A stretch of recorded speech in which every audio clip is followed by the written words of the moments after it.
right, everybody, welcome. This is Project Herpetoculture podcast, and I'm your host, Roy Arthur Blodgett, joined as always by the dashing, charismatic, and handsome Philip Leitz of Aired's Only.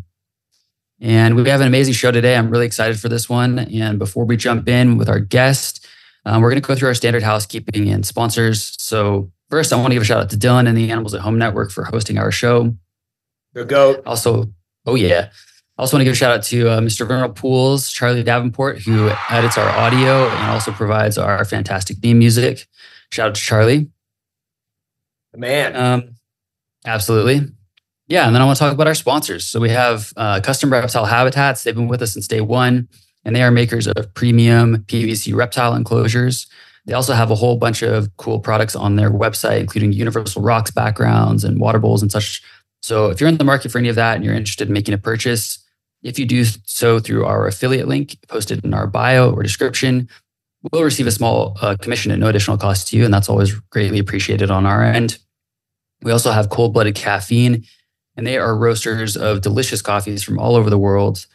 They donate 5% of the proceeds from each bag of coffee sold to conservation in those equatorial coffee growing regions, where you also find some incredible herpetofaunal biodiversity. So check them out and try our single origin from Rwanda. It's a delicious private label coffee we have for them. But really, any coffee you want to try there, if you use our discount code Project Herp, you'll get 10% off your order. So check them out. And we also have Fairy Tale Dragons. So that's Heather Moy and Ron St. Pierre, true legends in the herpetoculture space. And they're producing some of the finest quality bearded dragons on the planet, in addition to a bunch of other cool herp projects. So check them out and give them a follow on the socials. And then lastly, we have Tamura Designs, our newest sponsor. And we're really honored that Tamura chose to sign on as a sponsor of us. We're huge fans of Dale's work, producing some of the finest reptile enclosures on the planet, alongside amazing deli cup displays for shows, and these incredible multi-unit condos that you can see just right over here. Really just providing a lot of novel solutions for problems that we often face in the herpetoculture space, housing our animals appropriately. So check them out. And if you do end up placing an order there, you can use the code Herpetoculture for 50% off one item. That's 15% off one item using the code Herpetoculture. And lastly, I'll just give a quick plug for our Patreon. We're building that up lately, and we're doing monthly subscribers only live chats. So if you're interested in joining our Patreon and having a little bit more FaceTime with us, please feel free. We're at patreon.com/Project Herpetoculture. And we have tiers starting at about $5 a month. So yeah, anything I missed there, Phil, or anything you want to add? No, I want to add though. So two things. First, about our sponsors. Listen, we are absolutely blown away and floored that anybody would want to sponsor or contribute to what we're doing in the first place. So taking the time, like, I don't care if it's $5, you know what I mean? Like something as small as what you'd spend on a cup of coffee or whatever would be better served with people like our sponsors than Starbucks or Walmart. So, you know, if you give them $5, they'll benefit from it way more than most of the places that get your money each day. And then with regard to our Patreon, you know, we basically see that as like a tip, right? It's just a way for people to help kind of kick us a little bit for what we're up to. Roy and I both have full lives and pretty intense schedules. You know, like I've got a baby on the way now, which is like a total mind blower. And so, heck, hey, the wife is gravid, as someone hilariously put it up on my on my Instagram. I thought that was really funny. But you know, in times like these where things are so crazy and you know, you really are voting with your dollar, please take the time to do so in a way that is meaningful for the world in which you spend most of your time, which is herpetoculture. So thanks for everybody, you know? Yeah, man. Thanks for that. Appreciate that addition there. All right. Well, with all of that said, I'm very excited to introduce our very patient guest, waiting for us to get through our intro there. and that is Hannes joining us all the way from Germany. He has the Instagram account Der Spinner. Hannes, welcome to the show. Glad to be here. Oh yeah, I'm really glad you're here, man. Yeah, we've been talking. I mean, really, since I feel like we started the show pretty early on. You and I have been corresponding. You've offered a lot of great feedback, and anytime we're talking about invertebrates on the show, or you're always jumping in and offering some insights there from your side of the field. So I'm really excited that we've managed to do it. We've got you on the show. We've got the chance to talk. And how are you doing today? Yeah, pretty good. As I said, really glad to be here. And you guys doing a great job with this podcast. This was something that I was missing in my life, and I didn't knew it before I found the podcast. So really, really thankful to be here today. Oh, that's cool. Awesome. Can you tell us a little bit of, actually just really quick, elaborate on you were telling us before we started recording, but like your namesake and sort of how it's a play on. So my name on Instagram is der_Spinner, and a spinner in German slang is a crazy person, not like dangerous crazy, but a bit crazy. And Spinne is the German word for spider. So it's kind of a play of words. Crazy for spiders, if you want so. I love it. Thank you. I love it. I think it's good. I love the added context. It's fun. Yeah. Agreed. Well, just to kind of start out, I'm curious to just kind of hear about your origin story as it relates to animal keeping, I guess. It's obviously you're kind of specializing in invertebrates, but you also have experience keeping reptiles. So I'm curious, how did all of that start for you, and where do you find yourself now? So I was always really interested in all kinds of animals. Really didn't matter what. But when I turned around 3 or 4, so when you start thinking and remembering, I don't know what it was, but I was really, really interested in all kinds of reptiles, amphibians, and invertebrates, but mainly reptiles and mainly lizards and geckos. Geckos were the holy grail for me when I was a kid. I remember drawing pictures of the Leucodactylus williamsi, the electric blue day geckos. And I spent all my free time outside turning around rotten logs to look for fire salamanders or newts, toads, frogs. I mean, here in Germany, it's not like I imagine it is in some parts of the US, where you have your backyard full of anoles or fenced lizards or king snakes or stuff like that. So it's kind of, especially in the area where I live in Germany, it's not unique, but back in the day when I was a kid, it was really special for me to find reptiles in the wild. And so I was always drawn to the tropics. When we visited zoos, I was amazed by the Amazon styled enclosures, or everything that was exotic or tropical. And I was always, as I said, always interested in reptiles and stuff. And when I was in 2nd grade, I finally talked my parents into getting leopard geckos. So my first animals at home were actually mice. So I always wanted lizards, but my parents said, okay, let's try with mice first. And if they stay alive and you take good care of them and you read some books, we can talk about geckos. And so I had mice from when I was 5 until I was 7 or 8. And then we got our first 2 leopard geckos. And when you have leopard geckos, you go on reptile expos, you go to pet stores to buy feeders. And then I stumbled across stick insects, so phasmids. And phasmids are the perfect invertebrates to keep when you are a kid, because they are cheap. You can feed them easily. They don't require much heating, or they are not really difficult to keep and breed. And then I got my first few phasmid species and was breeding them. Or in the first 2 years, I was just keeping them, and then the breeding started when I read more and got more books on them. And that's a bit crossing over the stories right now, but I really enjoy reading and going on a deep dive about any kind of topic of which is related to animals. So when I was a kid, I always wished for books on animals for Christmas. Of course, some Lego Star Wars too, but mainly animal books. And sounds familiar. this keeping of phasmids really got me into the deeper literature, because in the beginning I always had books like on reptiles and amphibians or some animal lexicon. And when I got into phasmids, I wished for a special book just about phasmids, and it was not made for kids. It was really scientific, and that really created a path where I went on learning and reading. So then I had phasmids, and then I had mantids, so the praying mantis. I did not breed them. I had some of the casual species just for fun. A few years after that, I got into beetles, not really heavily, but just because you know the feeding flower beetles, you use the larva for flowers, and they are really cheap. And I once bought a pack of them out of fun, and then the beetles emerged one day, and I bred them, and then I got some other African flower beetle species and some stag beetles from Southeast Asia and some rhino beetles from South America.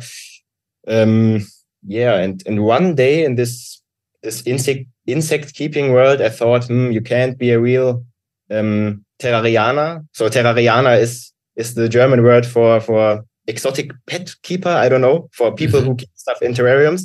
And I thought to myself, you can't be a real terrarianer without keeping tarantulas.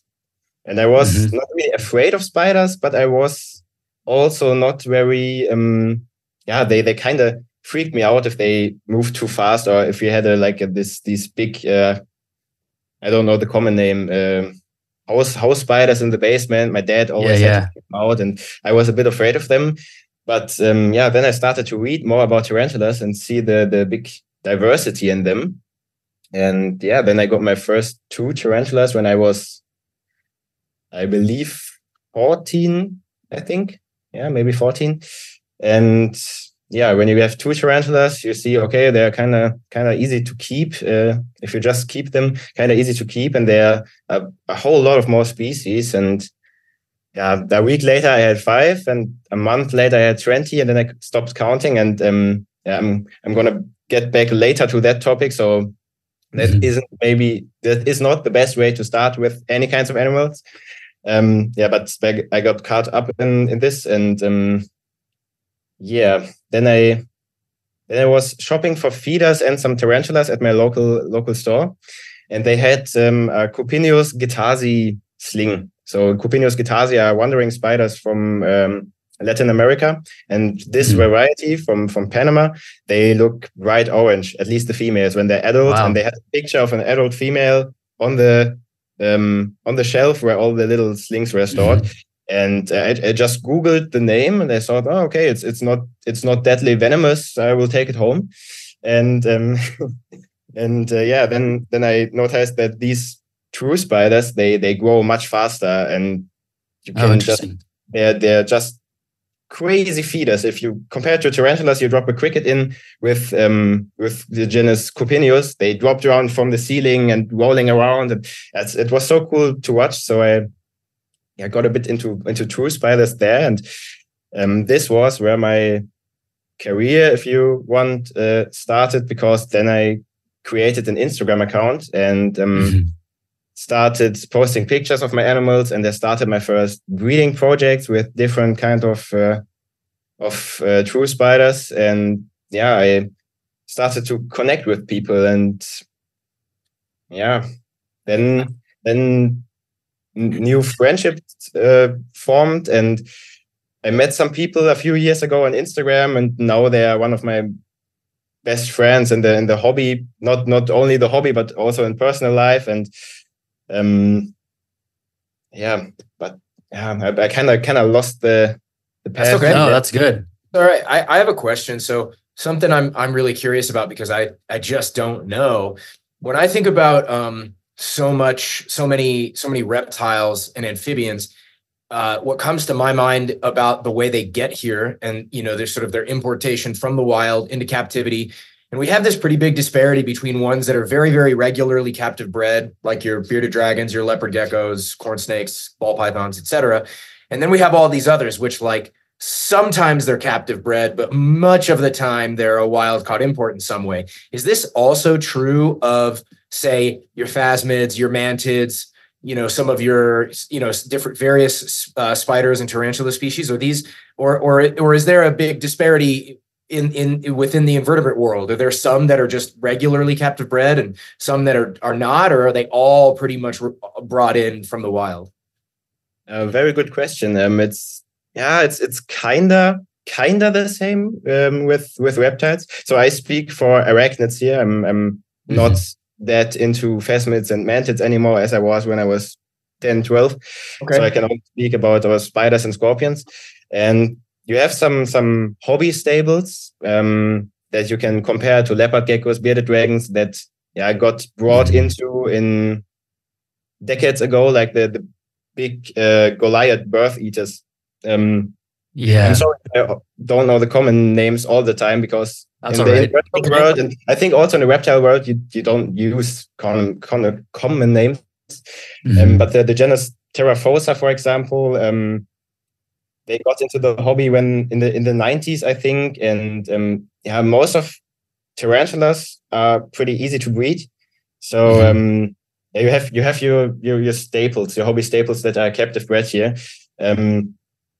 But the big issue in the invertebrate world is that it's much easier to catch something, bring it to your home from another country. And many people say, I have captive bred offspring of this and that species. And captive bred just means they caught a pregnant female and it laid an egg sac, and then they have offspring.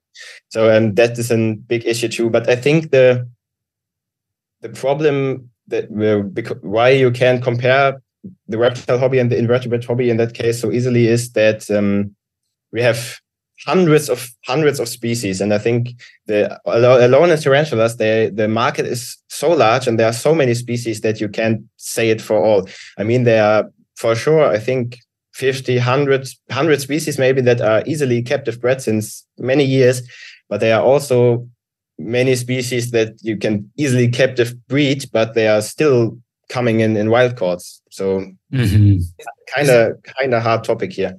Is it related? Yeah. Is it related to like the value of the wild caught animal is so low that people can command a very low price? So there's not necessarily a big people aren't necessarily financially motivated to propagate those species in captivity because of the low price and the competition with imports. Is that sort of similar to the way it is with our with like various captive bred reptiles? Is it the same kind of dichotomy? Yes, definitely. People always only want to breed the newest stuff, the high end stuff that have big value. Not everyone, of course, but for example, the Asian forest scorpions, the whole genus Heterometros. Okay, the genus was split some years ago, and there are no different genera in it. But Heterometros, the classic black big scorpion, not the emperor scorpion, but the other ones from Asia. They are so easy to breed, and they are in the hobby for decades. But they, like, every month there's an import to the US or to Europe with hundreds of them, and if you buy them on wholesale, 500 of them, if you buy 500 of these adult scorpions, one costs only $1 to $3. So it's because in some parts of Asia they are farmed for food, and I think in many countries, in many tropical countries, for example in Tanzania. I have a friend who told me, who was an importer back in the 90s and early 2000s, and he told me that in Tanzania, everything that came out of Tanzania, invertebrate-wise, so tarantulas, centipedes, scorpions, everything was just $1, and if you bought it in wholesale. Wow. And people in these countries, they really. Oh, do we have a bad internet connection here? Oh, I still have you on our end. Oh, okay, perfect. Where was I? Tanzania. And people in those countries, they just see that people are paying top dollar for critters that roam around in the local forest, and then people go in the forest and collect because they need to feed their families, and it's an easy way if you live in such conditions.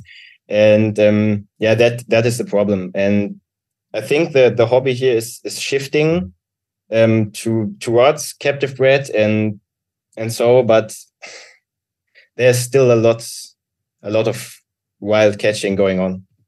Mm-hmm.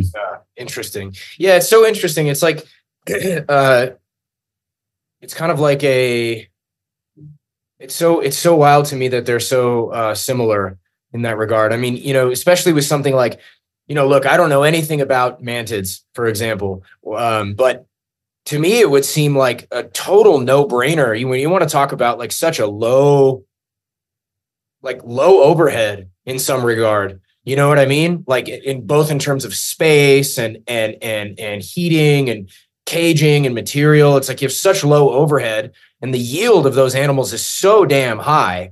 It's got to resemble, like koi farming or something like that. It's like, how could you not take orchid mantids and just blow those things up and, take 10 of them, produce 5,000 and just be like, all right, I'm just going to sell these for $3 a piece, or something. Mm-hmm. Nope. I think we lost Phil here. It looks like we lost Phil. He's frozen in a very funny face. Yeah. Sorry. He's back. I don't know what's going on with my internet. I apologize. That's okay. No That's problem. okay. I was just saying that it seems like you would be like a no-brainer in some ways to reproduce and propagate some of these really, especially like orchid mantids and stuff like that. I know that in the US, orchid mantids are really expensive. Here they aren't, or not anymore.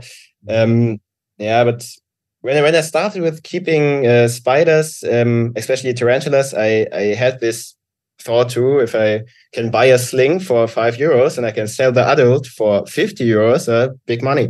That's not how it works. And breeding is pretty time intensive if you have many species, and when you are so into the hobby or the industry. I know that you don't like the term hobby, but here in Europe it's common. But if you are so deep into the hobby and the industry, you will spend more money than you earn. Doesn't matter how much money you earn from XX or something. You always have a project going on. You always buy new animals, new lightings, new enclosures. Yeah, I understand the thought behind it, but it often doesn't work out. I mean, there are some people who make a living out of this, but it's a full-time job. I mean, Phil, you know it. You have the whole Euromastics operation going on, and Yeah, no, I do. I do. It's one that's so fascinating to me. I mean, I feel like in some ways I'm speaking from ignorance on a lot of levels here, but like conservation through commercialization. I mean, for Christ's sake, it's like the so many people I'm getting a little out of hand here. Very frequently you will hear things like the reptile and exotic animal industry is like another kind of market hunt in some regard, right? The market hunt that we had here in the on the North American continent. And it's like, okay, I can understand the comparison. I don't think it's identical, but I can see the resemblance in some forms. And it would seem so obvious that the right answer is to try to take these, what Philippe de Vosjoli said so long ago, like the from few many, right? Mm-hmm. Just take some of what we've got, what's coming in, just take a little bit of it, propagate it. But it really is so difficult to compete with importation. And mm-hmm. when that, and it's like, it is such a hairy thing to compete with. And, you simultaneously, you want ethical importation practices, which there's no incentive for that outside of somebody's own morality. And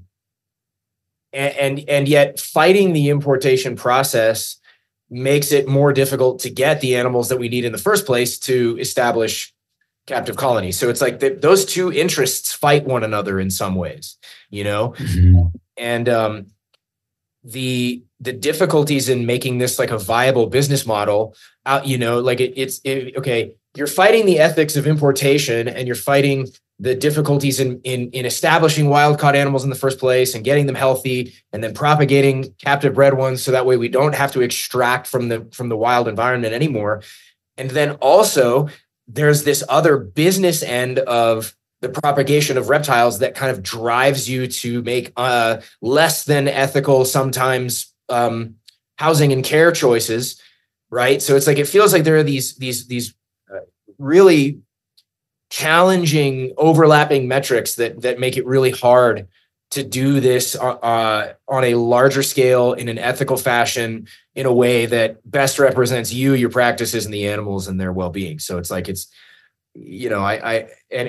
doesn't surprise me at all to find out it's also the case with various invertebrate types, but also it just seems like why, with reptiles, I can understand people's beef where it's like, well, if I give bigger cages, then I'm not gonna be able to keep as many animals and I won't be able to make as much. And I understand both the monetary downside of that as well as like the space concerns and constraints. I get that. I totally get it. And I can understand it's like if you're keeping a lot of huge animals and you got to give them all individual caging and a lot of space and a lot of light, like there's big economic cost. But with so many invertebrates, it seems like it can't, I mean, again, utter ignorance on my part, but it seems like it can't be that hard to give small invertebrates a lot of space and a lot of time and a lot of good high level care. So it's like, why wouldn't you turn it into some monetary, Exactly. Yeah, I'm curious to hear more about that. It's the big danger in keeping invertebrates, because you can easily keep and breed so many different species. And for example, let's say you keep 100 scorpions or spiders in these small cricket boxes. Let's say scorpions because that's more realistic. You keep like 100 scorpions and each one in a small box. Scorpions are just like this big, so doesn't matter. But then 50 of these 100 scorpions give birth, and you have like 50 times 30, and it's all adding up. And I'm not gonna lie, I experienced that myself when I was a bit younger, and I tried to breed everything I had. So I had mainly some rarer species that were not so easy to get, or I just got them from a special friend or something like that, or they were wild caught from some import, and I tried to breed everything. And sometimes you have offsprings of some huntsman spiders, for example, with eggs with over 500 slings in them. And if you have to feed 1,000 baby spiders in these, where you have 1,000 of these little cups, and you have to put one fruit fly each 1 week, and you have to water it. Sometimes you say, okay, I will just do it next week, or I will just there's a little bit of mold in the enclosure. I will take it out next time I water them, and then all of a sudden your whole or the half of the egg just drops dead. And these are the dangers in this is the danger in keeping or breeding invertebrates. If you get overwhelmed too quickly. And I saw many people that got into the hobby, and in a few months they got hundreds of spiders, and a year later they completely dropped everything, sold off everything, and just quit because they were overwhelmed.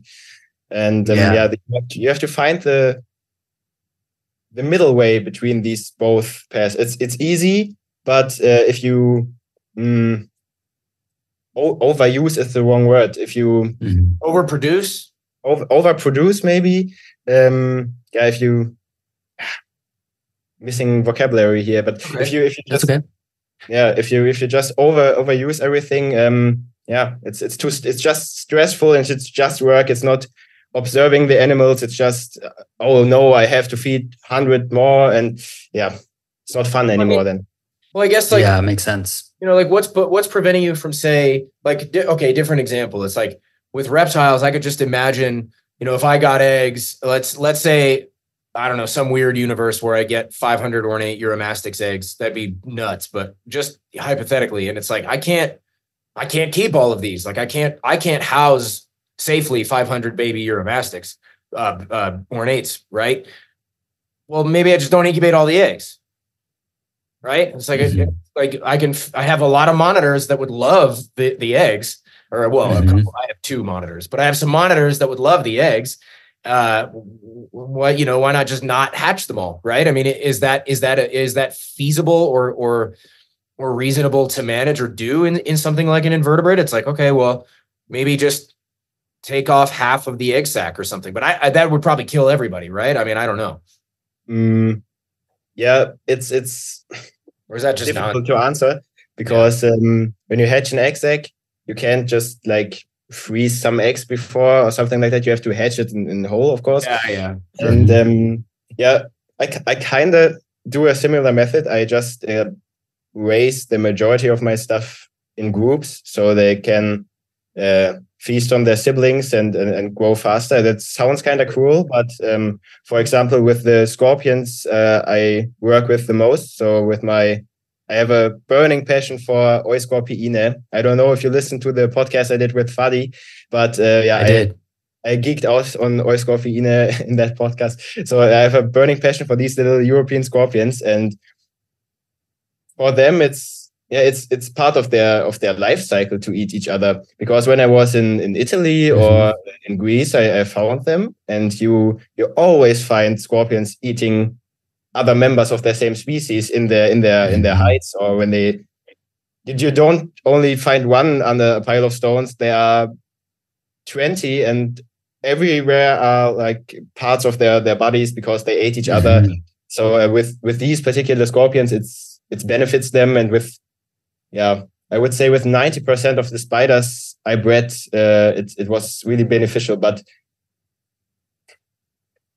when I talked about this overwhelming, I meant the danger is if you get too many species, not breeding one species, but if you always have space for some plastic containers, and you can always say, oh, okay, I can just put this box on the top of the other one, and that is the danger. Yeah. Well, that makes sense. So this kind of brings something that I'm curious about too, which is kind of the welfare considerations, because obviously, we're always talking about like this kind of leading edge in herpetoculture, pushing for more welfare or higher welfare standards, I should say, for our reptiles and amphibians.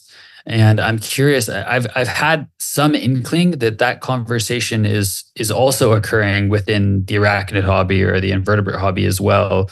But I don't have firsthand experience of that, not being a keeper in those realms. So I'm curious if you could speak to that at all, and how that also dovetails with this issue of overdoing it, getting too many species and getting kind of overwhelmed. This is a really good question. And as always, there are many different ways people work with it. But I think in the majority of responsible keepers and breeders, the welfare is going up. When I look at my own setups, for example, when I started, I just had similar boxes for everything. I just had if the humidity and the substrate was right, I just threw in a bunch of cork bark or some sticks, and I raised. Didn't matter what spider, it worked. So it worked and it looks good. Yeah. But in the last years, I started to look more into that's a whole different topic, the natural enclosure design. And today I listened to the podcast of Phil and Dylan about the whole topic. What is naturalistic enclosure design? So it's kind of difficult. The problem is that many people with tarantulas, for example, they want to have an enclosure that looks aesthetically pleasing, like a dart frog tank, or with many plants. Many people in the invertebrate world don't do enough research, because with a spider, it always looks the same. With a lizard, you have if the lizard is sick or is feeling bad, you can kind of see it if you are into lizards. But with spiders and scorpions, it's much harder to see if the animal is not all right. And I often see really cool looking planted tanks, but where the animal is coming from, the nature doesn't look like that, and it really just.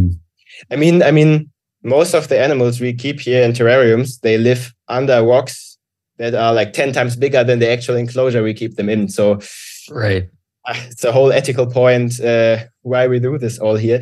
But to get back to the naturalistic design, I really like the style Phil is doing his Euromastics enclosures. And I kind of do the similar thing with my arachnids. And I just throw in a whole bunch of stones and clay pot shirts and tiling roof tiles. I don't know the English term. Yeah, that's perfect. Yeah, because it's more important that you have the right microclimate than the exact replication of the habitat. So, for example, centipedes, for example, many people say, "Oh, centipedes are so boring to keep because you never see them, and their setup is like just substrate with 2 pieces of cork bark laying on the substrate, and of course the centipede is always under the substrate because it doesn't feel safe on the surface. And when you keep centipedes in a structured enclosure with many rocks, with little pebbles, with leaf litter, they roam around every night because it looks like a forest floor. Right. Totally. Well, it makes a lot of sense. And also, like, there's 2 things. This is something I've thought a lot about lately, where people say it's like, oh, you never see this, you never see that. It's like, well, okay. Like, speaking of not like imposing your expectations on the animal and its behavior and lifestyle. I mean, if so few of us do this for a living, that means you're not going to be around all day to see the animal. So it's like, if you're expecting your animal to be around and out and about when you're home, because you presumably have a full-time job and a whole thing. Sorry, I heard my iguanas were going nuts, but if you are expecting your animal to be home on the off hours when you're not at work and when you're home on the weekends, well, of course you might not think it's ever out. But it's like, I've got my Pilbara rock monitors. They're very shy, super shy. They come out sometimes, but they're very shy. And I'm not trying to, it's like, I'm not interested in imposing my expectations on them. Like, if they want to come out when they want to come out, then great. That's totally sufficient for me. And I don't really need to see them all the time. Now, yes, there are things you can do to make animals feel more safe, feel more able to come out and express themselves. And I think obviously that's awesome and you should. But at the same time, it's like, dude, it's just an extension of certain pets where people will ask, it's like, well, do they get tame kind of question? And it's like, animals are individuals. They're not broad groups of things. They're just like people, they're individual animals. It's like, oh, do Euromastics get tame? It's like, sure, some of them, if you hold them all the time and take the time to earn their trust. But it's like, you also, there are some animals where we have to be okay with them being an observation pet, not a handle pet, just like a fish, but there's I don't know. I just, sometimes I get a little confused by or intrigued by people's expectations for what these things are supposed to be. It's like, oh, they need to be handleable, or I need to see them all the time. It's like, come on, dude. Is that really the point? It's like you just to look at it all the time, just to hold it all the time. Come on. It's not just that. But like, maybe, and I feel the same way for your dog or your cat.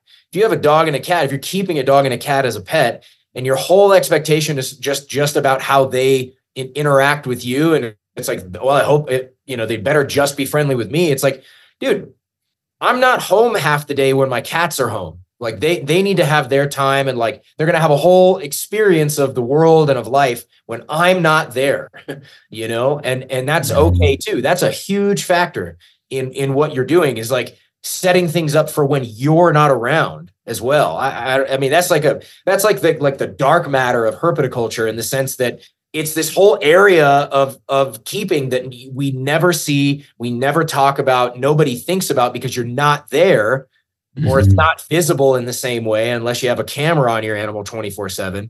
But it's like, that's the bulk of herpetoculture, is when we're not around, right? That is actually like exotic animal keeping dark matter. Actually, I'm going to coin that. I'm going to start. For example, I recently got morning geckos a few months ago because a colleague and a friend he bred them for because he breeds some snakes that are sometimes picky eaters, and he had 3 females left, and he told me, I can't feed them. They are so cute, and I raised them. So I got these morning geckos, and I designed the enclosure, and I really don't want to see them every time.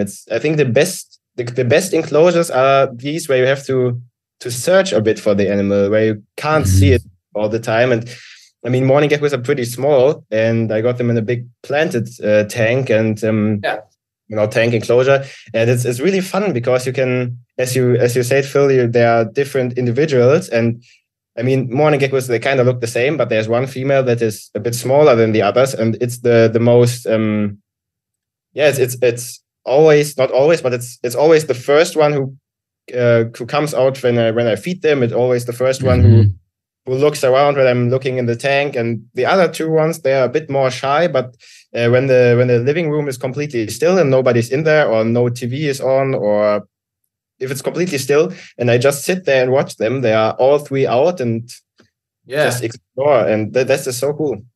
Yeah, it is. Yeah, it is. I mean, I keep thinking back more and more ever since reading this book that Roy suggested to me by Barry Lopez, Arctic Dreams. Thanks for that again, Roy. He talks about it in there, this idea of like this desire, this urge to like generalize and package an entire group of animals, like it's like, polar bears X or pigeons do Y, and it's like, no, it's like they're not. And he talks about how the more when you talk to people who spend more and more time with a group of animals, the less of a group they seem to be, and the more individual they seem to be, outside of things like polar bears eat meat. You know what I mean? It's like, well, yeah, sure. There's not going to be one polar bear out there eating grass or something, but it's like, but in terms of personalities and general behaviors, preferences, things like this, they're not one whole thing. I mean, I don't even, Right. Yeah. My man. Sorry. Look at that little guy. Yeah. Beautiful. Little bastard. He's so fun. I don't know why I just figured I'd bring him out. Which species is great, man? Sornata. Your domestic Sornata. Yeah. This little fella hatched this summer here, and he's actually beautiful. He's super cool. He's really chill, but he's a great example. He's like he's super tame. He's about as mellow as it gets. Super relaxed. Yeah, he's so relaxed. He's so calm, but like not all of them are like that. And he is not the representative of all Uromastic Sornata. He's just himself. He's just a little dude, bro. I feel like this is something too where it's like it's really just about like the kind of attention that we're granting, whatever species or whatever animal we're talking about. It's like no one would ever lump all dogs as being the same, right? Right. It's like people, and part of that is because people spend so much time with their dogs. Most people, that have dogs spend a lot of time with them, and they recognize their individual quirks and personality traits and all that stuff. And this is something that like coming from like the naturalist community that I've been involved with in the past, is one of the core routines and practices in that community is just we call it a sit spot. And it's basically just like you return to the same spot in your yard or at the local park or whatever every single day, and you just sit and observe what's happening around you. Yeah. And part of that is that like inevitably you're going to observe the same cast of characters, the same birds. It's like because they're resident there, and you're going to eventually start to recognize them as individuals because, again, they all have their individual character traits, or their individual quirks. And I think that that's a really good thing for all of us to keep in mind. Is it's so easy to generalize, a species, and in some ways, like when you're approaching herpetoculture or invertebrate keeping or whatever, that's a good place to start, right? Because you do have these general parameters that a species might need to thrive. But I feel like the real cutting edge is like being able to recognize then from there the individual quirks that your animals as individuals might have, and then seeking to provide for those. Yeah. Because they're different from each other. Oh man, I mean, I feel like the more experience you gain in this, the more that is what feels like the learning curve. You know, like when I got these, earlier at the beginning of this year or end of last year, I think I got these hingeback tortoises. And like part of the growing pains in getting them to settle in and making them feel happy and capable here had more to do with me learning to recognize like the body language of a tortoise, like it was a little outside my wheelhouse. And so I took me a while to recognize this is a happy tortoise. This is an unhappy tortoise. This is a thirsty tortoise. This is a hungry tortoise. This is a grumpy tortoise. This is what the skin should look like. This is what the shell should look like. This is what growth marks on the shell looks like. This is what fungus looks like. This is what a scab looks like. This is what healthy skin looks like. This is what good appetite looks like. This is what bad appetite looks like. This is what healthy poop looks like. This is what unhealthy poop looks like. And just getting that whole, that long process of like, okay, but it's not as if I know about hingeback tortoises. I know about the ones I've got.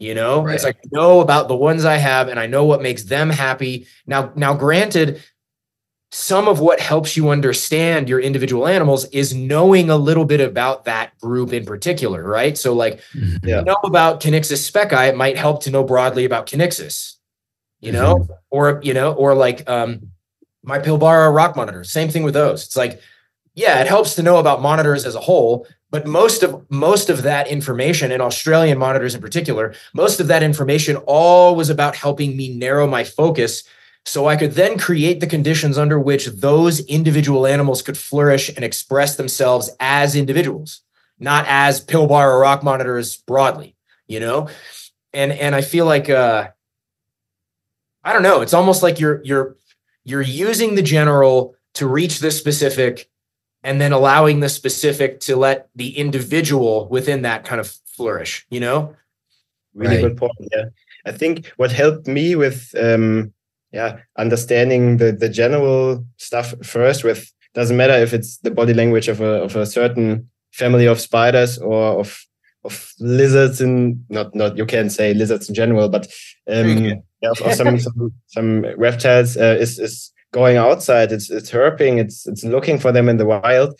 For example, in my university where I study, we have a botanical garden, and this botanical garden is a local hotspot for herpetofauna. That's so cool. I mean, it's not the original, just the original German herpetofauna. We have Podarcis muralis, the wall lizard, European wall lizards, and this species is native to Germany in some parts.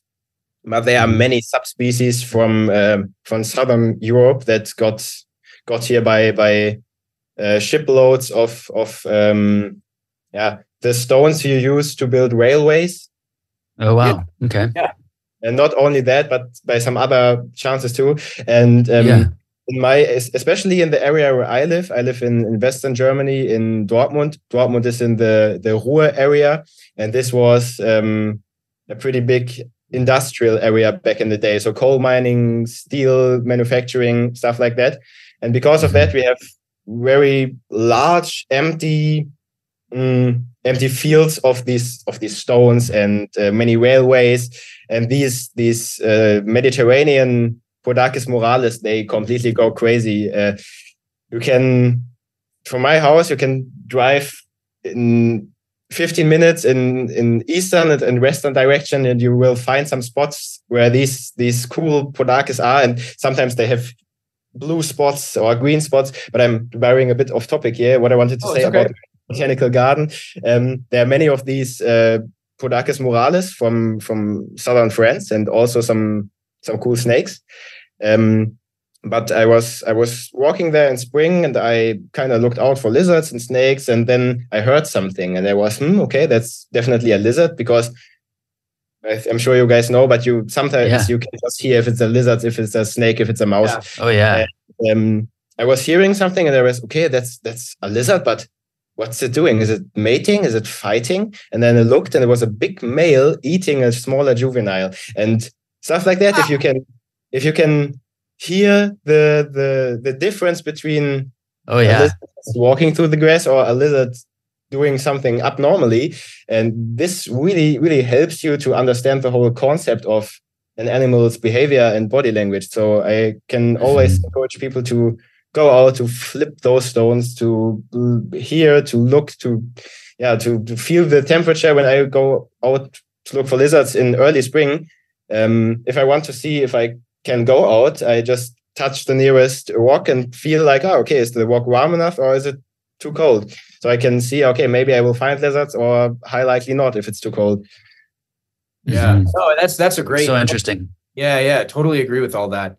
It's kind of weird. It's like, it's also kind of how I feel like there's a lot of progress and like learning to be gained from just like letting the animals kind of figure out what they like in particular, because it's like, we were talking about, using broad generalization to allow us to create environments in which individuals can Oh no. Oh, Phil. Slightly unstable internet connection. We'll see. I'm sure he'll pop back in here momentarily. There he is. Sorry.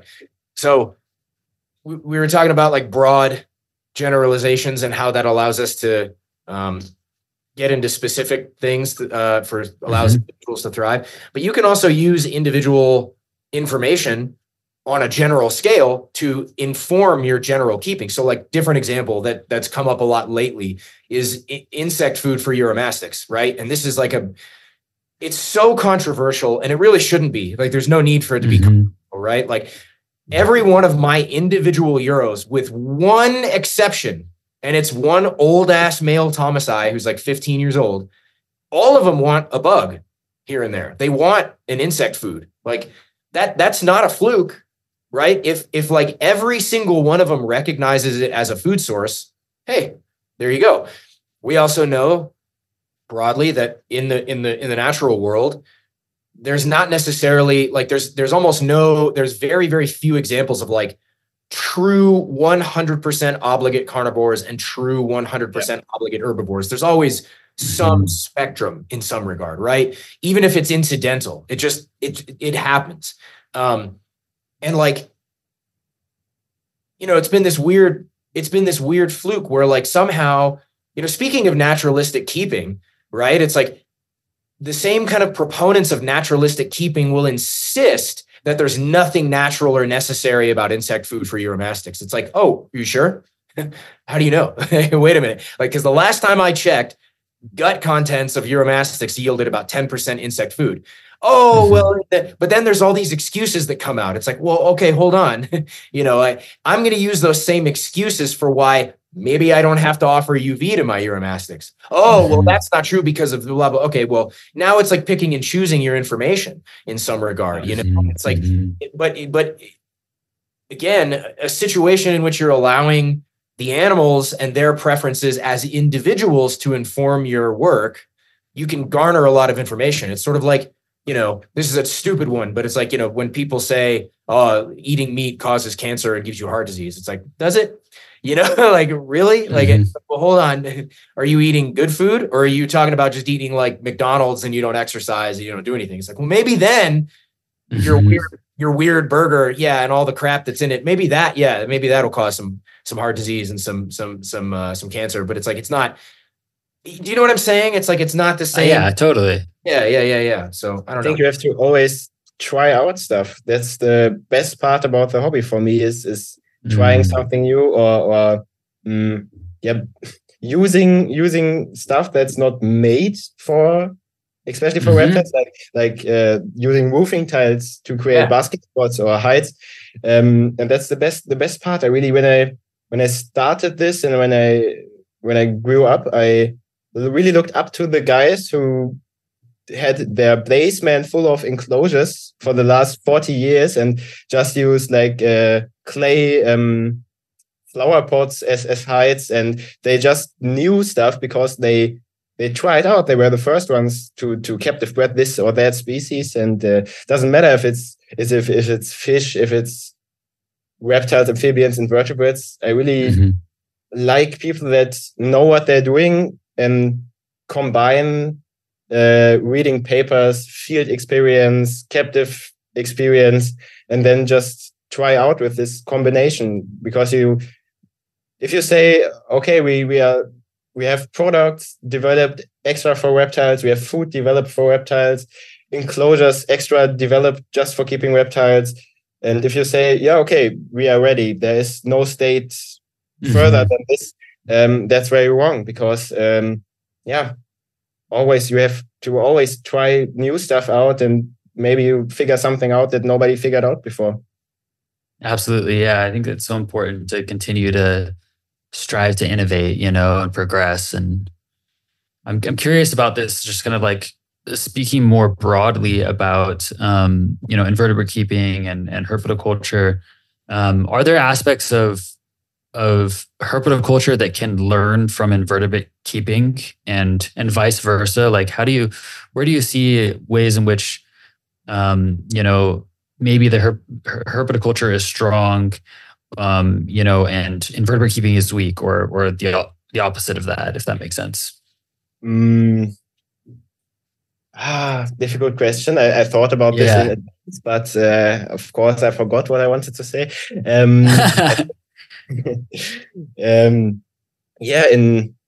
I think in herpetoculture, so something that invertebrate keepers can learn from responsible reptile keepers is doing research on the particular species really, really deep. Because invertebrates, the majority of them, they are not really expensive. They are relatively easy to keep alive, and people assume because they kept other members of one genus that they can keep the whole genus just like the same. And that's not the case. In reptile keepers, I always see, at least the people who I speak to or who are my friends, I always see this deep dive into that one species, where does it came from, and they look at photos from iNaturalist and for the habitats and everything. And in many invertebrate keepers, there are so many of my friends do that, but I know there's a huge majority of the people that have just like 5 terrariums. They just see the spiders from South America and they imagine the Amazon rainforest. Yep. And that is a big problem. And I think many people in the reptile industry do that better. But on the other side, I think what we can learn from inverteculture, if you want to call it so, is that you have to really look at things at the small scale, like what substrate combination holds the humidity in these tiny boxes, or what feeder items will cause the most which how do I say it? When you drop in a fruit fly, for example, maybe just one wing will stay there that the animal didn't eat, and it will nearly don't cause any mold or fungi to rise. But if you feed crickets, freshly hatched crickets, the same size legs fall off more often. So you have a higher percentage of mold in the enclosure, maybe. Or if you use springtails or isopods in your enclosures, you have to think about, okay, if they overpopulate, will they eat my little baby scorpion, or will they stress it out too much? Or on the other hand, sometimes you have to rely on small, really, really, really small feeders. Because for example, I hatched some spiders that were smaller than a fruit fly, and I could only feed them springtails for months. So with inverts, you sometimes have the feeling that the microclimate is even more micro, if you can. Yeah. What I think. That makes a lot of sense to me. I feel like this is something that I've been thinking about more and more recently, is just how many reptile species, not necessarily all of them, but many reptile species are microhabitat specialists themselves, right? And oftentimes we struggle to create those microhabitats within the vivarium. And it seems like that is one area where, like you were just describing, invertebrate keepers really have it down, because it's imperative, right? They're even more sensitive microhabitat specialists, the majority of invertebrates. And so it makes a lot of sense that that's an area where you'd have things figured out. And like you said, like the substrates makes a lot of sense to me. Because I think a lot of times people they'll just, throw aspen bedding for everything, or something like that. And it's like, well, that has its place, but it's maybe not the best thing for a number of different reasons. I experimented with different substrate mixtures for years now, and I think in the last 1 or 2 years I found the ingredients and the mixture which works for the majority of my animals. Of course, if they are more from a more drier or more Mediterranean climate, for example, I just put in some more clay and sand than earth. Mm-hmm. But I found the right texture that holds humidity, doesn't grow fungi or mold that fast, and doesn't get too soggy. And recently I got a bit more into plants. I mean, not like Florian, for example, or the other greenhouse boys you had on. I mean, those guys are just like way above me. But I just got into a bit more into planting enclosures and just house plants, or especially bromeliads. I always liked bromeliads, especially the Neoregelia and Bilbergia. And I got a bit more into plants, and then I noticed, okay, even for plants, substrate is not substrate. Some need more bigger particles in the substrate. Some need more compact substrate. And with raising small scorpions, for example, in like cups like these, the scorpion that's in there is like size of a fruit fly. And I noticed when you have springtails in it, it's really beneficial because the scorpion can eat the springtails, and they keep it clean. But at one point, the springtails, what do? They break down the substrate for nutrients and stuff like that. And at one point, the substrate is broken down too much, and then you have this really fine powder. And this when the mold when the animal poops, or you have some remains of feeder insect, this is where the mold grows. Because when you water it, the powder, it's just powder. It's not really good if the springtails used it too much. Right. I noticed that, and then I just threw in one piece of dry leaf in each little sling cup, and the springtails, they can first digest the leaf, and the scorpion can hide a bit under the leaf. And when the leaf is gone, I just threw in a new one. And these are the small things that really matter when you're raising invertebrates. Really interesting. Yeah. I never would have considered like food remains as a problem. It's like, I mean, okay. I mean, your animals are really dry and hot, I assume. Yeah. Yeah, but I mean, I still think about it sometimes, like I've definitely thought about like rotting vegetables as a problem, like if they get underneath a hide or whatever. But even then, it's like in my mind, like the way my train of thought would have gone is like, well, surely invertebrates encounter mold out in the world. So like, what is it about mold that causes so many problems? Maybe that's, again, total ignorance on my part. So maybe if you want to elucidate that for me and tell me why that's flawed logic. I can't say it on the scientific base. I don't know what actually the process is, but the thing is, you keep invertebrates in relatively small enclosures because they are small. Yeah. So a small enclosure is more impacted by a little piece of mold than a big enclosure, of course. And I realize if there are bad ones and good, no, not really good ones, but there are some. Is mold? What does mold even mean? I just heard it in every English podcast. I think that this type of fungi. I don't know. And I noticed that when you don't put it out or change the substrate, sometimes, not every time, but sometimes the animal will die just out of nowhere. And that's why I think it's because of the mold. And yeah, when you think living in the small box, and when half of the box is filled with this weird fungi, it's not a nice thought. So that makes sense. Yeah, that totally makes sense. Interesting. Yeah, it makes perfect sense. It's just higher stakes in that small of an environment, to have that kind of element added into it. I mean, it's not completely deadly. So if you see a little piece of it, it doesn't matter. Even especially when you have white isopods and springtails in it, it usually doesn't even happen.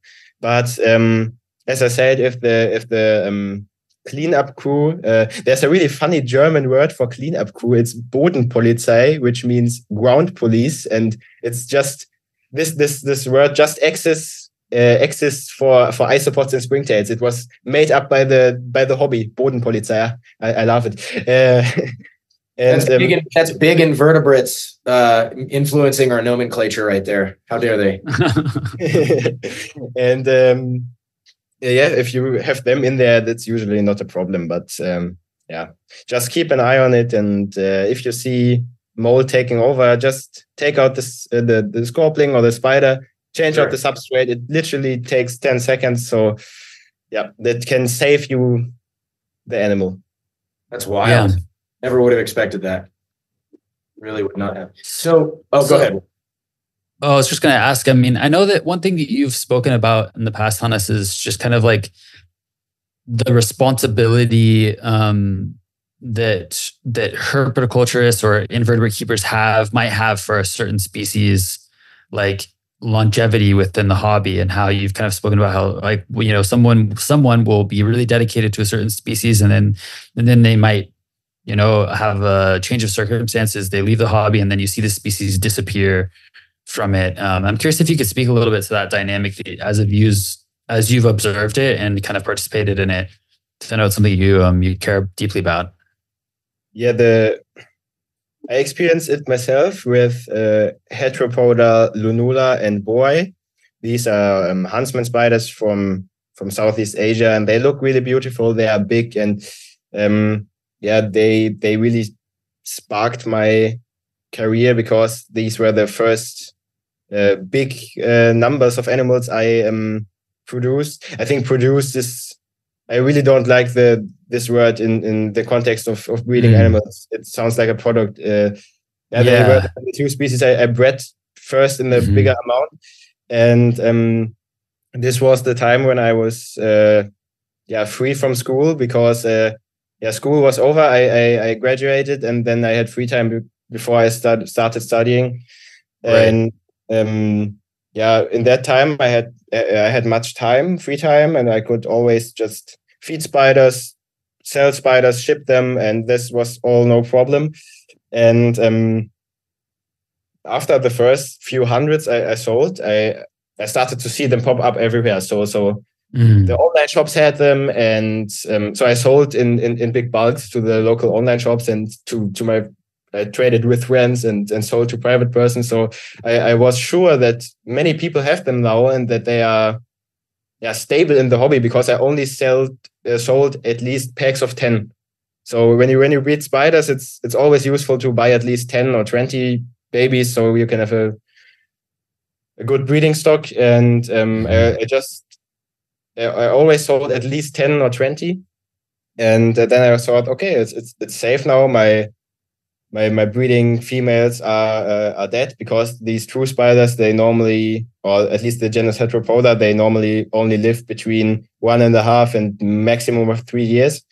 They were dead, and I kept some babies of them, but I just gave them to my friends when they needed males or something like that. And then all of a sudden, they just like disappeared from the market, and people started messaging me if I had any left, because all of theirs died. And I really couldn't understand that, because as you may see, this is my okay, I will not show you around, because the room is really messy. This is I still live at home, and this is my bedroom. And besides the reptiles and the fish tank, I keep everything in my own bedroom, so it's not an extra breeding facility. And when I bred these huntsman spiders, I was just a 16-year-old kid, so I couldn't really understand why people just killed them all.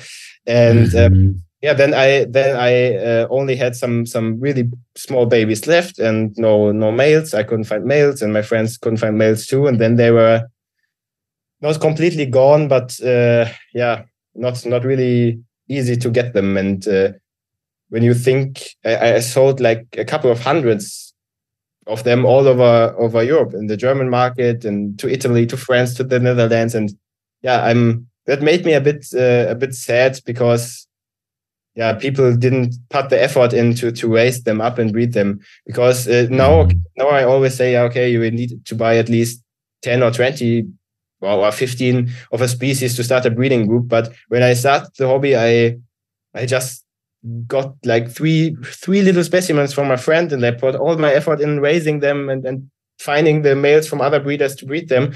And it's really sad when you see people not putting the effort in, because it's just a spider for 10 euros. So I don't really think much of making money of it. Of course, you can pay your electric bills, you can pay your feeders and stuff like that. But the animals that I'm the most interested in, they are not really that needed after in the market. They're normally brown scorpions that cost like 15 to 30 euros when they're adult, so not really expensive, but I really enjoy working with them. And it's kind of a shame when people say, okay, that's a cheap animal, and it's not so bad if it dies just because it's cheap and it's just an invertebrate. That's the problem with invertebrates. Nobody, or I hope so, at least nobody thinks that way about reptiles. And that's the big problem. And coming back to your question is, I see some people doing really good work and really trying to get that captive breeding on, and the whole hobby is making progress. For example, this is going to be a long story. Is it a problem? Please, no, bring it. So back in the day when I created the Instagram account, I started following another guy with spiders, and he had a picture in his story of a Barylestis occidentalis. So that's a huntsman spider, but he had it like wrong labeled, like Heteropoda maxima. And because I was really into huntsman spiders at that time, I was a bit nerdy, and I told him, it's not Heteropoda maxima. And then we became talking, and he invited me to a WhatsApp group, and I thought, we had WhatsApp group again with all the beginners and wannabe experts. No, but this was just a group like of 5 people who were friends in the hobby, and just were exchanging information on the spiders. And then I got into that group, and now the people they are in there, they are a few of my best friends I made in my life, and we started this. The name of the group is Jungle Visions Collective, and it's all founded by Robin and Angie from Berlin. Shout out to them. Nocturnal Exotics on Instagram, and the idea behind it is that we can focus on captive breeding and exchange between other private hobbyists, because we can always trade like males and females of certain species. And for example, I'm having the quote unquote scorpion and true spider connections, and Robin has all his Ornictonine connections. And we have another friend, Teresa, for example. She was one of the number one jumping spider breeders, and now she got all into one genus of dwarf tarantulas. And this connection really helped me grow in the hobby, and we are trying to establish more of this captive breeding and kind of lost here, captive breeding and the natural style of keeping, and how do you say, not the green way, but response. It's like when you're buying a paper bag instead of a plastic bag. It's a sustainable. Sustainable, yeah, a sustainable or more sustainable way of breeding and keeping these arachnids. And kind of really worked out because we started to have a table at some different German expos. And the whole thing with the table started just, I think, last year. We had Robin had the offer for the Weinstadt table. In Weinstadt is the biggest arachnid or tarantula expo in the world, I think. And the whole spider community is there. And 3 days before the expo started, he got the notification, okay, you can have a last minute table. And he organized everything together. And and it completely exploded since then. We made a lot of great connections, exchanging information and animals. And it's so cool. I kind of lost the point here, but it's no. It started out of this small idea, and now it went really crazy. And I really like to give a shout out to all these people in the group if they're listening to this. And if you want, I would like to put some of them in the, or at least Nocturnal Exotics. Robin can answer all your questions. I'm sure. Check them out on Instagram. Yeah, amazing. Go ahead, Phil. No, please go. Mine was going to be off topic. Well, I was just going to say that I just love to hear examples of collaboration like that within these disciplines and hobbies, because I just feel like that's it's just so cool when people can come together, for the benefit of a species like that. And I wish we saw it more often. But go ahead, Phil. What were you going to say? Yeah, so this is super random and it might be nonsensical. Are there any like mutations or morphs in any invertebrates that you're aware of? In isopods, I think. Really? The isopod in an arachnid keeper kind of sense. You look down smiling on the isopod hobby because they are always keeping just feeders and ground police. But the isopod really, love that. The isopod hobby really bloomed in the last few years, and there are many species, and some are really expensive. You wouldn't think of, like one single isopod, like 30 euros. One single isopod. And, you're right. I wouldn't do that. Yeah, and there are some like you can select breeding isopods because you have them in colonies, and you can see, okay, this one is more yellowish. I'm not an isopods expert at any measures. I just keep like 3 species to keep as feeders and ground police. So don't call me out on that. But there are some morphs in the isopod hobby. I think in Japan, the beetle hobby is really, really big and traditional. Yeah. And there are some morphs and some beetles, but not really morphs. It's more like more green, more light green in Phalagognathus mulleri, for example, or bigger horns and stag beetles. But I'm really glad there are no such thing as morphs in spiders or scorpions. I know there's one breeder from Thailand, and he hatched hatched is the wrong word, they are live birth, but he had a clutch of a scorpion species. I think it was some Leuru species, and he had some albinos in it. And I never saw that before. What? Yes, albino scorpions with red eyes and completely white. And that was really cool, but I don't really think that the invertebrate hobby is suitable for this, because if you take it more seriously and you get deeper into it, a really big thing here is locality.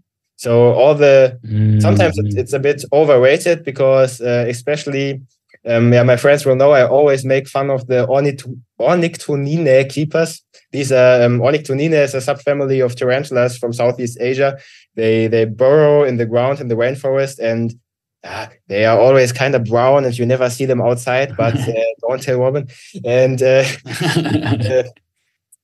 I always hate them then for fun. But there are some cool species, but the majority of them is just brown and under the ground. And every few months, there are some undescribed new species, like labeled Ornictoninae, so just the subfamily, not even the genus, just the subfamily. Species Sao Guang, I don't know, some place in Vietnam or Thailand.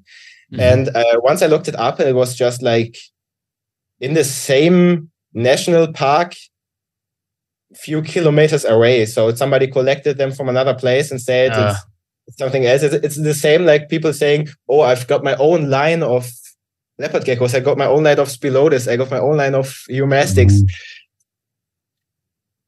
Yeah, that's interesting. That's really, really interesting. It all kind of, in other sense, with Euscorpiines, or the scorpion subfamily I'm working with, since I'm working a bit scientifically with them. I don't know. Did you hear the episode with Fadi, Roy? I did. Yeah. Okay. So I just do a bit of taxonomy work on them, and their location is really important because there are over 90 species in Southern Europe, and they all look the same. Wow. And you really have to know which side of the mountain they are from. But in a hobby sense, with these tarantulas, it's always just to make money. People say new locality when in the offer is said in caps, new locality, new blood for the line, new blah blah blah. It's just for the money. Yeah, that checks out. Well, we're coming up on just about an hour and a half, so we should probably start moving toward a close. But one thing I did want to ask you about before we get into our final question is just, I mean, obviously you mentioned earlier that you're studying biology, and I'm curious how have your studies kind of influenced your path with keeping? Has it changed anything for you, or yeah? It's kind of a bit of the other way around. So my passion and my hobby influenced the way I went in biology. I have the problem that I like the dirt under my fingernails. So I like to go out and turn over rocks and all the lab stuff. It's of course it's interesting too, and it's important too, and it's really interesting sometimes. But for example, the first semester I had was zoology, and in the big final exam of the first semester, there was one question where you had to describe the body parts of a scorpion, and I was like, this is the shit, man. This is gonna be my life. But in the later semesters now, last semester it was like plant physiology and biochemistry and biophysics, and of course that's interesting, and of course I need a degree if I want to work in that field. But it's kind of tempting to just breed animals and plants.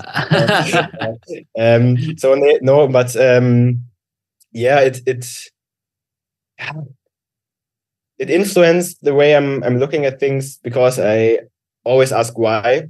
I just don't see something and say, oh, okay, this fungi appeared here in the enclosure, or the animal had a weird behavior, and I just take it for granted. I always ask, why could this happen? Or I always think about, like, how does bacteria play a role in this? Or I don't know, how do the scorpions react with light? Because scorpions, they don't glow, but they fluorescence under UV light.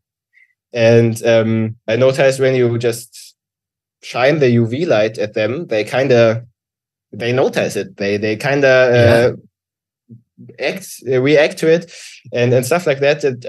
I think the critical thinking part, critical thinking was really encouraged by my studying biology. And last year I had the opportunity. This year I had the opportunity to do a student job, not that I'm applied there for my whole life, but a student job in the fieldwork season at where I helped monitoring reptiles, wild bees, some species of mammals and stuff like that in southern Germany.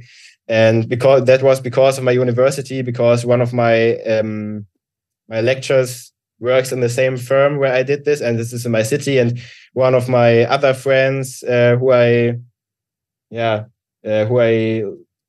knew from the studying biology also works there. So I had some opportunities to get some fieldwork experience here, doing doing my studying. But right now I'm at the point. Of course, I will make my bachelor degree and maybe even master. But right now it's much more fun to do the field work, to go monitoring animals, or to just go crazy in the hobby and propagating plants and breeding scorpions and spiders and making new enclosures. That's for me. I always need to do something that is fun for me. I couldn't just pay it good in a biochemistry lab where I always just, I don't know, read numbers of the photometer and do Excel things. That's not for me. I need the dirt under my fingernails. I totally relate to that. Yeah, I have a similar disposition as it relates to all of that stuff. I just I'm all for all the field work, all the dirt. We call it dirt time. Like I want the dirt time.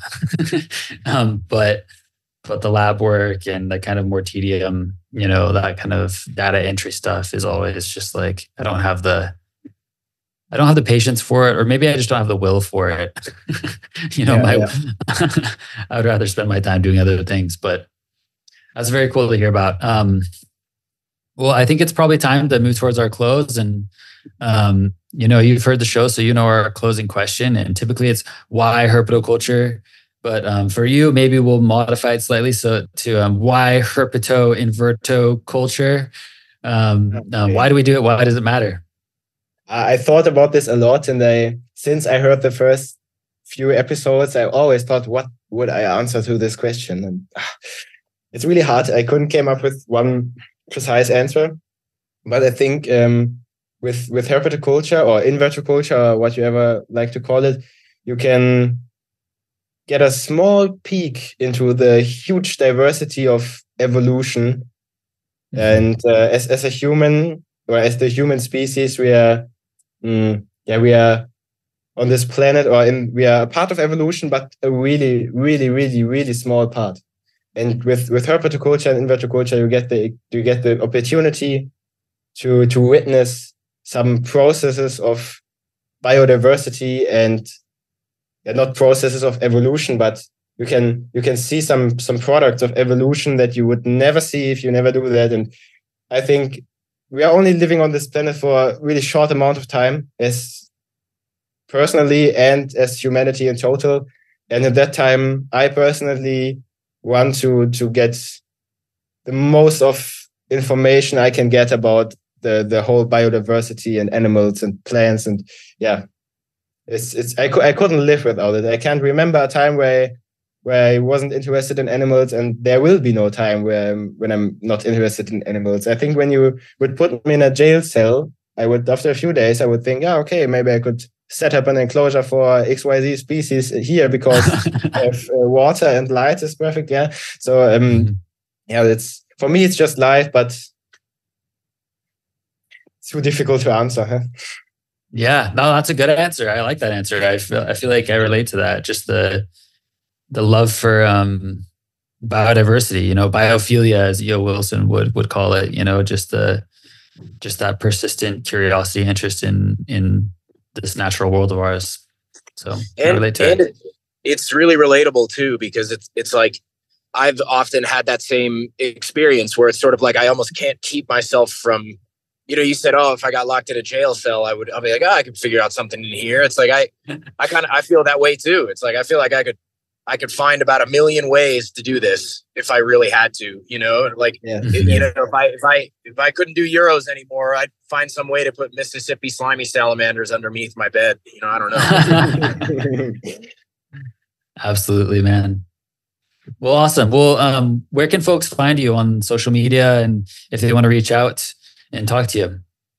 Only on Instagram, at der_Spinner. It's a German play of words, so just look at the caption. And yes, if you have any questions about keeping, breeding, or something completely else, just feel free to message me. I always like to talk with other like-minded folks about the hobby we all love. So yeah. Awesome. Okay, well, I'll make sure to have that in the show notes. And Yeah, thanks everybody for listening. I'm sure this is probably just the first of what I'm sure will be a few conversations with Hannes down the road, because he's doing a lot of cool stuff. So thanks again, and I'm gonna hit go ahead. Go ahead, Phil. No, I was also just gonna say, and please recommend more invertebrate keepers to us to speak to.